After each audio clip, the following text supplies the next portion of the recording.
inkuru y'akababaro kuva ku munsi w'ejo aho byatangiye abenshi bavuga ko ari prank, abenshi bavuga bati ibyo ni ukubeshya ni za nkuru zo kuri social media zo gutwika n'ibindi, ariko inkuru iza kuba kimomo yuko Gogo abenshi mwakunze kuri social media mu biganiro bitandukanye yaba yaritabye Imana, cyangwa se Gogo mwakunze yuko yitabye Imana ku munsi w'ejo ndetse akagwa mu gihugu cya Uganda. Abenshi rero nakomeje kubona bavuga yuko Gogo yaba yararozwe, Gogo yaba byara, nyine ni byinshi bigenda bivuga bati Gogo wapfuye gute, ese kuki umuntu wese ugiye mu gihugu cya Uganda w'icyamamare nyuma y'iminsi mike wumva ngo yapfuye, ati no kubera iki? Abenshi bakomeje kugenda bavuga gutyo, ariko nanone burya umuntu yitabye Imana uretse yuko no kumuvugaho amagambo menshi bitari byiza, burya icyo ubusabwa ahubwo ari ukumusabira, ari ukumusengera.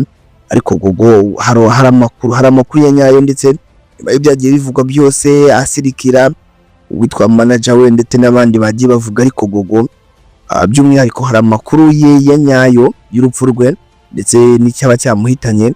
Gogo ibivugwa yuko yaba yararozwe ntago ari byo, ntabwo Gogo yarozwe, ahubwo Gogo yararwaye. Gogo yararwaye kuko ndetse bivugwa yuko n'uburwayi bwe bwari bumaze igihe kinini, ariko na bamwe mu bamukoreshaga ibiganiro batari babizi na Gogo yari afite ikibazo cy'ubuhumekero cyangwa cy'uburyo bwo gusohora umwuka. Kandi koko ngira ngo abenshi mukurikira ibiganiro bye n'ama interview yagiye akora, iyo Gogo yavugaga wumvaga yuko umwuka we ari mukeya. Rero ngo byasabaga yuko nk'uko abaganga babitangaje, byasabaga yuko Gogo akoreshwa igihe gito gishoboka ndetse ntashobore kuba yakoreshwa igihe kirekire. Rero abandi bamukoreshaga amasaha ndetse bakaba bamukoresha amasaha y'umurengera, bityo umwuka we ukagenda uba mukeya. Rero Gogo akaba yazize indwara yo guhumeka cyangwa se indwara yo kubura umwuka. Ngira ngo abenshi ubwo wenda murayumva cyangwa murayizi, uburyo umuntu nyine afatwa no kubura umwuka bityo bikarangira apfuye. Rero abantu bakomeza bavuga yuko Gogo yaba yararozwe, Gogo yaba yishwe n'ibindi bintu. Ujya mu gihugu cya Uganda ntabwo aricyo kibazo, ndetse kuko na benshi bajyayo bakagaruka, kandi burya umunsi w'umuntu ntabwo wawurenga. Umunsi we wari wageze n'uwo nguwo nyine ntabwo ari kurenga.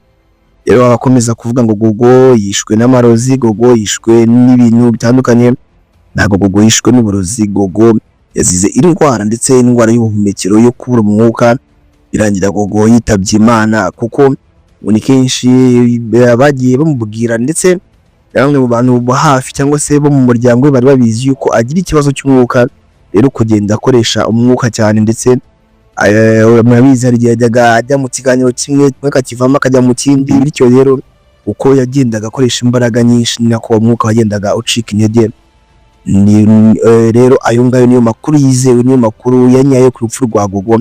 Abagenda bavuga ibindi byose ni ukubeshya, kandi mureke tumusabire, kuko burya iyo umuntu yitabye Imana icyo ubusabwa ni ukumusabira kugira ngo Nyagasani ahari amworohereze. Naho ibiganiro byacu byo nakagaruka twavuga ngo Imana imworohereze kandi ikomeze kumuha iruhuko ridashira.